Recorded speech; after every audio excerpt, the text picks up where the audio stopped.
right, we say Bert Show real, funny. This one's going to be way more real than it is funny. Trigger warning here, Kristen. Yeah, we're going to be discussing eating disorders. Ooh, that's not fun. No, it is not, but it's also important to discuss.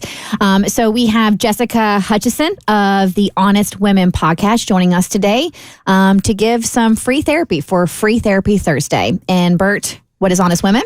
Honest Women is a podcast on the Pioneer Network, which, hey, I own that thing, and I'm very proud of this show. All right, Jessica, thank you so much for joining us today. She also does the podcast with Andrea Berkeley. She's the co-host of Honest Women podcast. And I'm just going to go ahead and dive into this email so you can get to it because I think there's a lot to cover here, okay? Sounds good. All right, so it says, Hi, Bert Show. Quick backstory. Growing up, my mom was into fad diets and diet pills.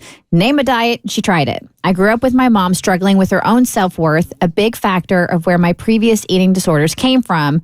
Context, I am now grown, out of the house, married, 30 years old. My mom is a wonderful mother that struggled continuously with her self-worth and body image and did her entire life. She's been on another type of diet and lifestyle change that has had great results. She was able to walk on the beach and enjoy her vacation with a little less pain. I am thrilled she gets to enjoy life more. Here's my issue. I want to be very supportive of my mom, and I know she's proud of herself, and I try to tell her that I'm proud of her when I can tell she's excited to tell me her progress. She'll send my sister and I photos each week of her progress and her weigh-ins. Here's my battle. How can I be a supportive daughter while at the same time, this is 30% of what we talk about. This is my mom's obsession. See very similar patterns throughout my life. I never want her to feel dismissive or feel more guilt about my previous battle with ED. Full disclosure, I am body neutral now after 15 years. Some things that my mom brings up when she's talking about her diet are triggering to me. Some examples, her current diet doesn't let her have fruit due to sugars. She is weighing a lot of her food and has to prepackaged meals. All which I guess are part of many diets, but it's taken me so many years to feel neutral about myself. How can I stay supportive while also not getting sucked back into my previous harmful, negative thoughts about my own body? Thanks from trying to be supportive and not an awful daughter. Look, it's a compliment when you guys hit us up and you're like, hey, Bert Show, I'd love some advice on blank, right? And we have opinions, but we're not professionals, you guys, right? In a case like this, we needed to bring a professional on. And like Kristen was saying, this is Jessica Hutchinson of Honest Women. All right, so where do we start here, Jessica? Okay, here's where I want to start. And first, I just want to speak directly to this listener and tell her she is already an amazing and supportive daughter, as evidenced by writing this email into the show. So I just want to start there. And I really, above anything else, want her to hear that. She truly is already amazing and supportive. However, I know y'all want my advice, so I'll go to that next. Okay. You being nice is one thing. That doesn't, that doesn't sell tickets. I know, Bert, but I'm sitting here and I'm like, the first thing I'm thinking is, oh my God, your compassion for your mother right now, can you inject that into our society? Right. That's truly what I'm thinking, right? So anywho, though, on to the advice, blah, blah, blah. I really want to challenge this listener and anybody listening, actually, to define what being supportive actually means, because it is not about helping someone you love through anything and everything. That is, we're not as humans capable of doing that. So being supportive is also knowing what you can and cannot sit with somebody in. And I think a lot of therapists here would say the blanket statement of set a boundary. I'm not going to do it.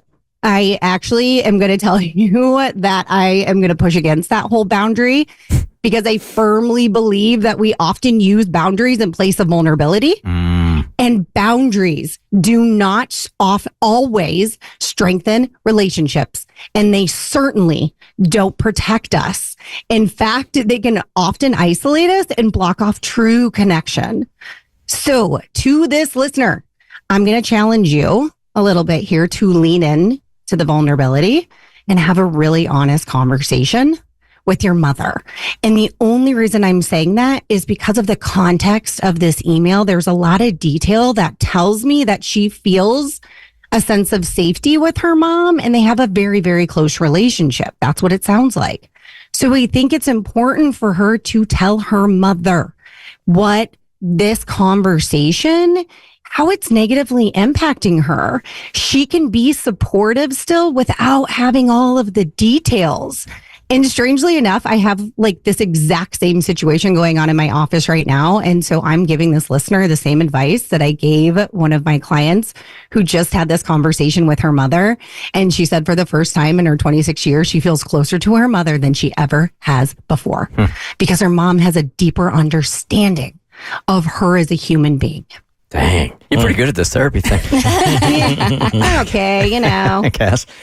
Jessica, so one of the things I saw recently, which I loved, was that you can't avoid all triggers and you're responsible for handling your own triggers and how you deal with them. But what advice would you give someone who is either recovered from an eating disorder or suffering through one when they come across a trigger, like in the wild from a friend or a family member, on how to deal with it personally? Yeah, you know, I think we have to sit with them. We have become like this avoidance society where it's like triggers are bad. Guess what, folks? Like that's a part of humanity. Like being human means you're going to constantly be triggered because we have a lot of stories.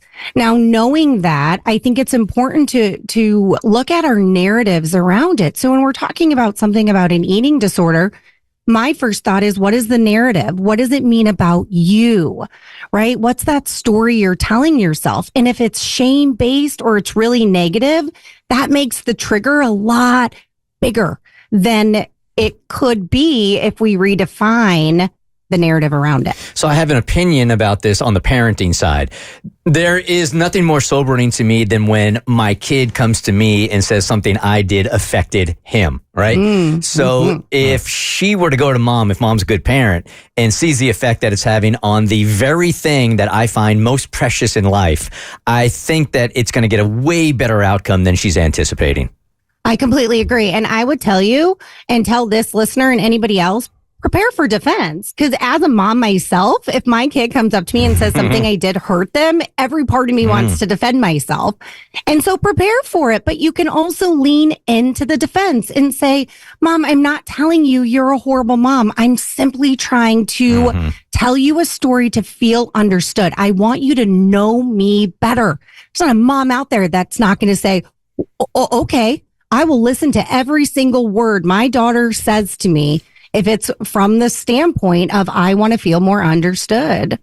Again, it's the Honest Women podcast. Tell them about the very special 2-part series. Okay, you guys, this was the first time that, and Andrea and I are not good at starting and stopping at all. This was the first time we had to stop ourselves and say, we have to do a 2-part series or a 2-part episode. So it is on the hottest topic of all, which is money in marriage.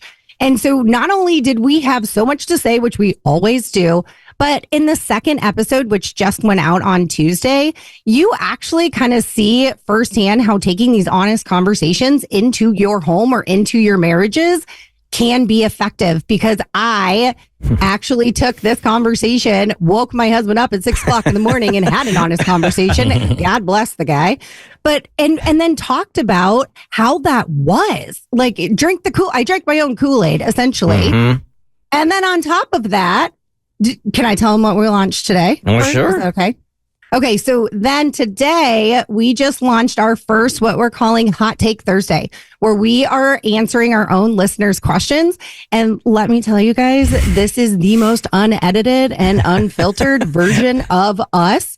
So it's like that whole, I don't actually want you to tell me, but I'm going to tell you. And so we like to say, listen, we may not be right, Bert, but I'll tell you what, we've got an opinion. It's the Honest Women podcast. Jessica, you're great. Thank you for joining us. Appreciate you. Happy to be there. Thanks, guys. See ya. The Bert Show.